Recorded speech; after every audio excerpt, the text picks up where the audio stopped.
Bonsoir, j'ai continué la lecture de l'écrit gnostique L'hypostase des archontes. Là, c'est la partie sur les trois races. Et malheureusement, il y a une partie où il manque des mots. Et il n'y a que des petits points. Alors, je dirais dans ces cas-là, petits points, parce qu'il n'y a pas de mots. Les trois races, Caïn et Abel. Ils jetèrent alors les hommes dans des grandes tribulations et dans les soucis de l'existence, afin que leurs hommes soient accaparés par la vie matérielle et n'aient pas le loisir de s'attacher à l'Esprit Saint. Après cela, la femme charnelle enfanta Caïn, leur fils, et Caïn cultivait la terre. Ensuite, l'archonte connut sa femme. Elle conçut encore, elle enfanta Abel.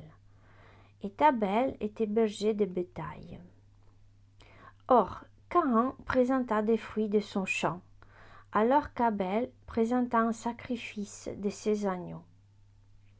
Dieu se pencha sur les offrandes d'Abel, mais n'accepta pas les offrandes de Caïn. Et Caïn le charnel poursuivit Abel, son frère. Dieu dit alors à Caïn, « Où est Abel ton frère ?» Il répondit et dit, « Suis-je le gardien de mon frère ?» Dieu dit à Caïn, « Voici que la voix du sang de ton frère crie vers moi. Tu as péché par ta bouche, elle se tournera vers toi.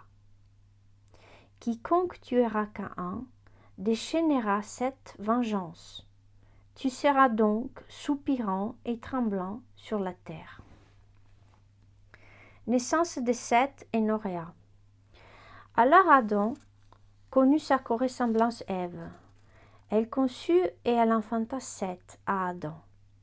Elle dit, « J'ai enfanté un autre homme de Dieu à la place d'Abel. » Ensuite Ève conçut et elle enfanta Noréa et dit, « Il m'a engendré une vierge, comme aide pour les générations de la race des hommes. C'est la Vierge que les puissances n'ont pas souillée. » Noé, fondateur de la religion juive. Les hommes commencèrent alors à se multiplier et à devenir beaux. Les archontes tinrent conseil les uns avec les autres et dirent, « Allons, provoquons un déluge de nos propres mains et anéantissons toute chair, de l'homme jusqu'à l'animal. » Mais lorsque l'archonte des puissances eut connaissance de leur délibération, il dit à Noé, « Fais-toi une arche d'un bois imputrescible, et cache-toi en elle, toi, tes fils, tes animaux et les oiseaux du ciel, du plus petit au plus grand, et dresse-la sur la montagne de Cire. » L'intervention de Noréa. Alors Noréa vint vers Noé, désireuse de monter dans l'arche, et il ne la laissait pas faire. Elle souffla sur l'arche, elle la brûla. De nouveau, il construisit l'arche une seconde fois.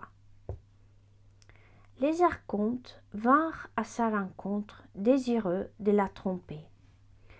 Leur chef suprême lui dit, « Ta mère Ève est venue vers nous. » Mais Noréa se tourna vers eux et leur dit, « Vous êtes les archontes des ténèbres, vous êtes maudits.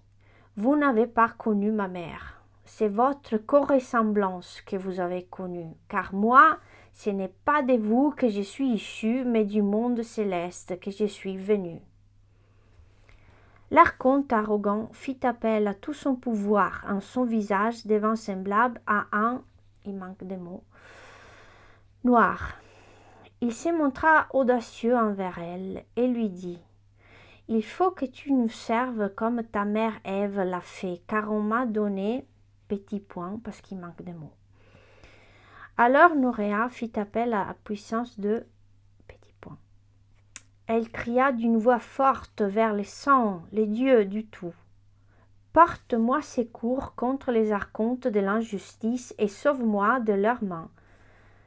Alors l'ange descendit des cieux et lui dit: Pourquoi cries-tu vers les ciels? Pourquoi te montres-tu audacieuse envers l'Esprit Saint?